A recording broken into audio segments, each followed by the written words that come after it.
If someone had told me that millions of people were just going to disappear, I, like you, would have said they were crazy. Was it the rapture? I saw it happen. The world is suffering. We are on the brink of mass insanity. What happens to the rest of us? Doesn't it seem strange that it's still so easy to dismiss it, even though we saw it with our own eyes? Kevin Sorbo, such an honor to talk with you today. How are you doing? I'm doing just great. Thank you so much. I got my workout in today, and I'm ready to kind of hit the rest of the day doing a lot of interviews, and you're the first one of the day. So. Oh, well, it is certainly a pleasure to get to talk with you. And confession, I'm going to start with this, Kevin, on a confession. Sure. I have actually, but it's a compliment, I have not seen the other Left Behind series shows and content and everything. I didn't even see the other movie that came out a couple years ago. So I'm like coming in it brand new, and I love it. It stands alone. I don't think you need to see the other ones.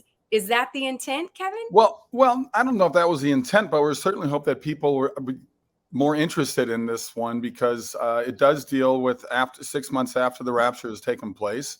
And it feels like it's happened on Earth already, with all the anger and hatred and violence.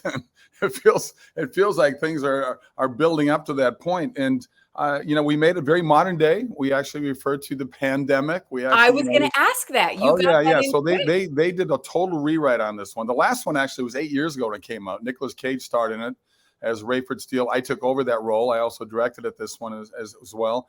But we got a very nice email from Jerry Jenkins, who was half the writers on the Left Behind books, which sold 80 million copies, because Tim LaHaye has passed away since then. But Jerry said this is easily the best one that he's ever seen made from the book. So that's quite an honor coming from him. Yeah.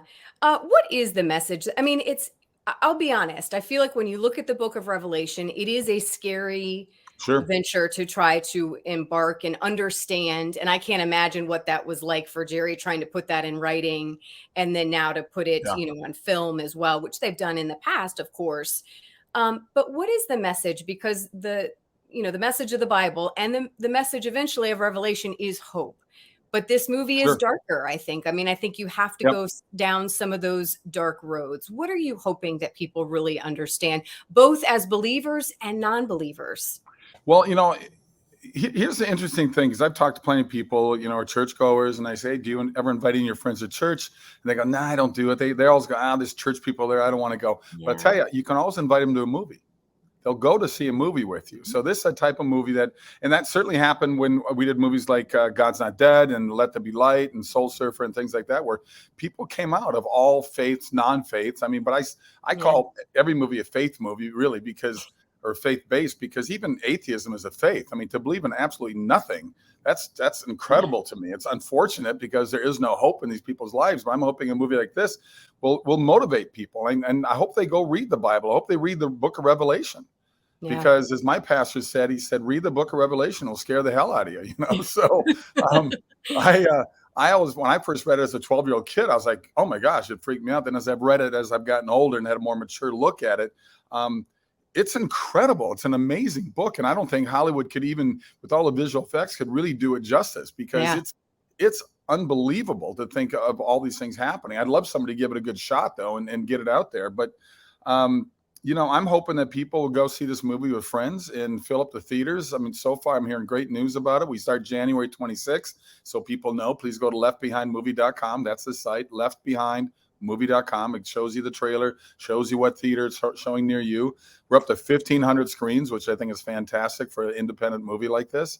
And I hope people get motivated to maybe take a look at their lives and look at the world and the direction it's going with our politicians, not just in America, around the world. You see the craziness out there, and this really kind of shows.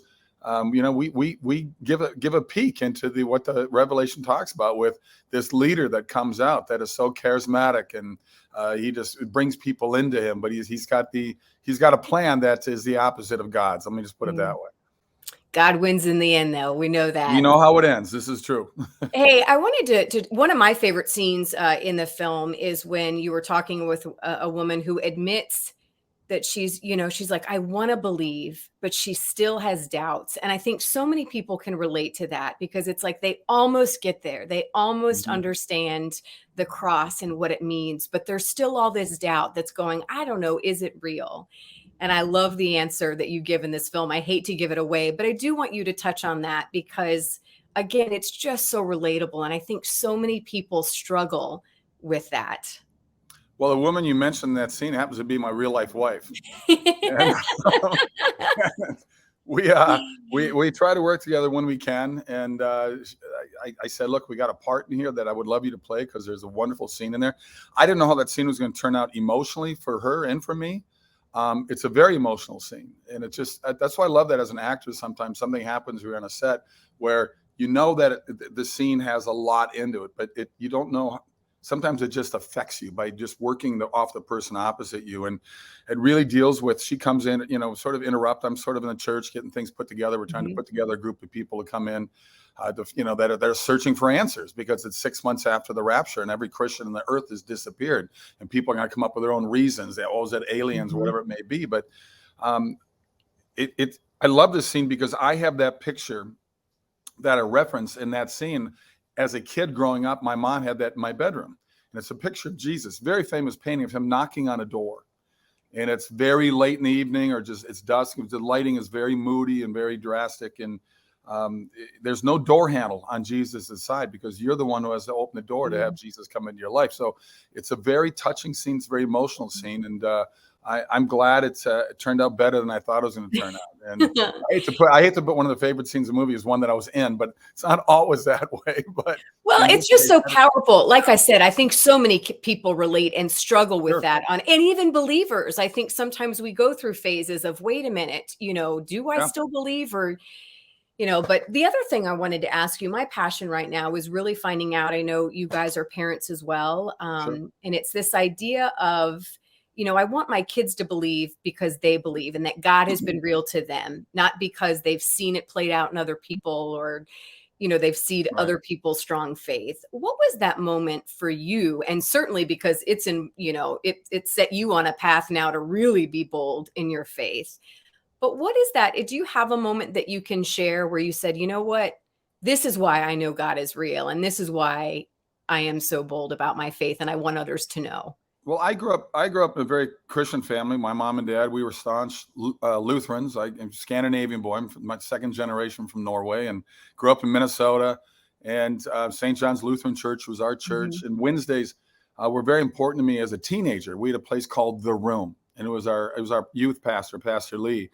And they had bean bags and beat up couches, and we'd sit around and read from the Bible and talk about life. It wasn't all just everything related to what ultimately related to the Bible and to God and Jesus. But really, it was like he was there to sort of be this cool voice to us. But there was a trip we took when I was 13 years old. Our church, we took 8 buses into the St. Paul Fairgrounds. It was a hot August night there in Minnesota. And yes, Minnesota, we do get very hot in the summertime. We don't have penguins as pets. But we went to see the Reverend Billy Graham speak. And there was outside, it was 250 to 300,000 people. It was massive. I'd never seen so many people in one spot. And I was motivated to go up to speak with one of his volunteers after he finished, when he said, please come up if you want to pray, talk, whatever. And something I normally wouldn't have done, certainly as a 13-year-old. And I just walked up there on my own. I just said, I got to do this. And I was sitting on the grass talking to this guy. He was probably 30, 31 years old. So he's a really old guy to my 13-year-old, and which I'd love to be 30 again. But anyway, I remember we weren't praying or anything. We were just talking, where I was from and where I was in the sports. We're just having a conversation. He was making it very easy for me to sort of kind of be there. And all of a sudden a hand went on my head. I turned around, and it was the Reverend Billy Graham.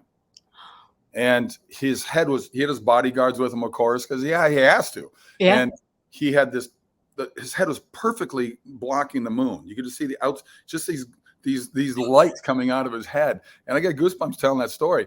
And I told that story in Larry King. And I got a call from Larry Ross, and Larry Ross runs the publicity for the Billy Graham Foundation. And he said, hey, look, we saw this interview, and the Reverend Billy Graham loved it, and he got a big kick out of it. And he said he would love you to write a chapter for the Chicken Soup for the Bowl 100 book, 101 stories of people that have met or been touched by him in some way. So I wrote the story, and it's the only time they ever did a hardcover book for Chicken Soup for the Soul was for Billy Graham. And I got called like a few months later when the book was finished, and they said the Reverend would love it. He can't get around in his 90s now. He's pretty much at home, but he would love it if you could do the publicity for him. He's a big fan of what you've been doing. And I was like, wow. Yeah. So I traveled around and did all these talk shows promoting the book. It was quite an honor. But I think that 13 years old, I never stopped believing. I never had a moment, wow, there can't be a God. I mean, every time, all I got to do is wait for nighttime and look up at the stars and our galaxy in the universe and go, well, you can't get nothing you can't get something from nothing. And so somebody started this, and it wasn't you and it wasn't me. So it had to be started by a supreme deity that just hope that one day we will meet. It's always going to wrap our minds and make us go crazy trying to think the chicken or the egg, which came first. But I'll tell you, something started this, and it wasn't me. What advice do you have for others, again, who may be struggling, of saying, I mean, what would be your advice on maybe when they're looking for truth? Because that's the theme of the movie. I think that's a theme of what we've lived, certainly the last couple of years, that's heightened more than ever, is looking for truth and wanting to know what the truth is when there is a lot of misinformation on both sides, every side out there. Well, I tell people, don't let anyone set your limitations, especially yourself, because I think a lot of people have just given up. You look at the anger and hatred in the world, and I think these are people that maybe failed once and gave up. I mean, I'm a 13-year overnight success in Hollywood, so I worked my butt off. And I learned very early on by talking to successful people when I was in my college years and just saying, how did you get to where you are? And they would say, oh, I failed and I kept failing. And that taught me a lot, because you learn a lot by failures, but too many people just give up, and then they blame God. They blame a God they don't believe in. They blame the world, the government, people, and then they just give up. And then from that, when you have no hope in your life, when you have no drive in your life, you have no self-esteem in your life, all you really get out of that is anger. Really, you get people that just have so much, they hate themselves looking in the mirror. And, we got to pray for these people, because people are completely lost. Maybe the majority of people, I think, in that world come from broken families. They come from there's bad things that happen to all of us. We all hit roadblocks. God never promised a perfect life. And people say, oh, how can, if there's really God, how can bad things happen to good people? It happens to everybody. Everybody has roadblocks. How do you react to that roadblock? It's so easy to blame everybody else when you got to look in the mirror and say, okay, it happened. What am I going to do about it? And people need to pick themselves up. And a lot of people do, but a lot of people don't. And they get stuck in that black hole that they live in. And they just go after people like you and me on the internet, because they're very brave by themselves in their mom's basement when they're 35 years old. But they got to find a place to get their anger up. But all it does is make them more angry. Mm-hmm. And I think if they just took the time to really, if they're not going to read the Bible, at least speak to people that have a more open view, I think, of what's going on in the world right now, and get a little more educated and get past the ignorance and the hatred. And I think that could save a lot of people's lives. And I think the movies I do have proven that. I get people stop me all the time. It used to be because my series Hercules or Andromeda. People stop me all the time now at hotels and airports saying, we love what you do. Please keep making more movies that are motivational and have faith and love and laughter and redemption. And that's pretty much what I've been doing the last 12 years. That's my lead in. We want more. And we were talking before we got started. I love that there's this, I've been kind of in the chosen world here recently. And there's this tie in there between Jerry Jenkins. Of course, his son is now over the chosen. Well, I got to interrupt, part of my interruption, but my first faith-based movie I shot back 12 years ago with Dallas Jenkins directing me in it. Oh. And I hope people watch this movie. I've shot over 70 movies, and it's called What If. And What If is the same writers that did God's Not Dead, but What If came out a few years before God's Not Dead. What If, in my book, much better book, a much better movie than God's Not Dead. So people need to discover that movie. They can go to sorbostudios.com and pick up a copy, or they go to PureFlix and pick it up. But What If, I think, is a much better movie than God's Not Dead. Okay, I'm on it. That's my homework assignment for this week. But I just think there is this hunger for more. I feel we want more of this. So how do we do that as consumers? How can we help Well, you and the rest of, I mean, it's a difficult thing. I mean, we're I, talking about how hard it is to get a movie I, like this left behind in theaters. I have a very simple answer for that. I need people that want to fund the movie. Dallas did it. The way Dallas did it is not easy to get millions of dollars raised to do The Chosen. And many people have tried these startup campaigns and online campaigns. The vast majority of them fail for whatever reasons they fail. But for the movies that I do like $3 to $4 million budget movies. It sounds like a lot. That's catering budget in Pirates of the Caribbean. Avatar. Those are $300 million movies. I need people that are willing to fight the culture, because we are losing the culture war. Politics runs downstream from culture. Hollywood runs the culture right along with the mainstream media. So I need people to come in. There's 80 million homes out there that want the movies I do. How do I tap into every one of those and get $1 from each of those people? I get $1 from 80 million homes. I could make 30 movies that have positive values, that positive love and hope and laughter and things that people want. Yet, how do you get that to happen? It's weird. And media is very changing. Frustrating.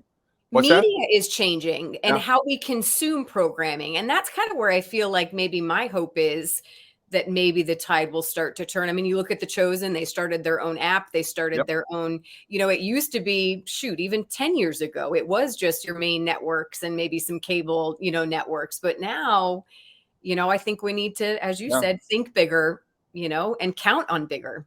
Yeah, and everything streams now too. I mean, DVD sales are not near what they used to be, because everybody's, there's a lot of the under 30 crowd don't even have television sets. They don't have cable. They just watch everything and what streaming, whatever they may do off the internet. So it's changed the way Hollywood's had to look at things as well. I mean, they're afraid to take chances on things. They just want to keep doing, Avatar 43 and Pirates of the Caribbean 31. I mean, they're going to keep putting those out there. Yeah. But, if people go and see them.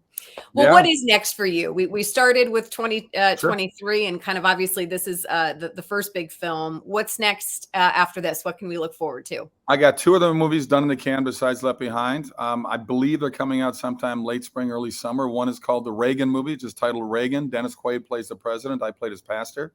There's another movie that I directed called Miracle in East Texas, true story set in 1930.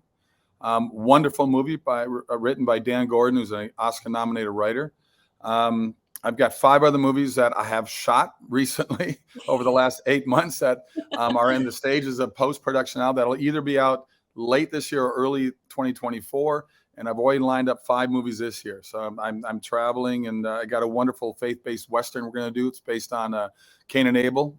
And so that's going to be pretty cool. And then I've got another really wonderful faith-based movie. It's pretty hard edge, but it's faith-based. But I want to do more movies that like Green Book or Blindside, movies that will reach out to everybody, because nobody likes being preached to and said you better believe.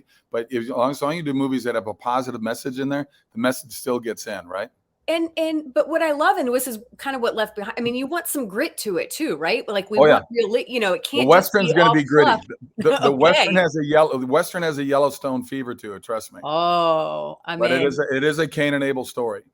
Oh, well, I just can't thank you enough for your time today. We wish you all the best and what's to come. I think it's pretty evident where your heart is and where, the message that you're trying to get across. And I feel like we need more like you. So thank you so much. And I look forward to talking with you again soon about these other projects as well.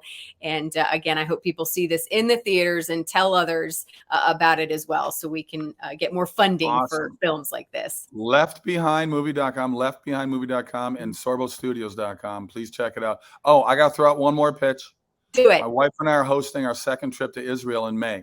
Oh, if you've never been to Israel, my bucket list. I want to go. We only have 8 slots open. You guys should take advantage of it. Okay. I've been there twice shooting documentaries. I was just there earlier last year shooting a documentary dealing with the Ark of the Covenant and the Tabernacle. And we have an amazing trip, May 17th through the 28th.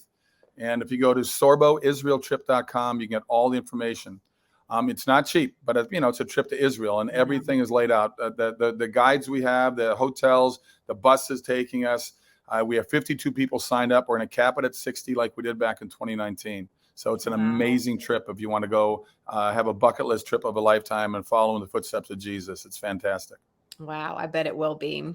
All right, Kevin. Well, again, we look forward to talking again soon, okay? All right. Thanks a lot. I appreciate it. Eyes.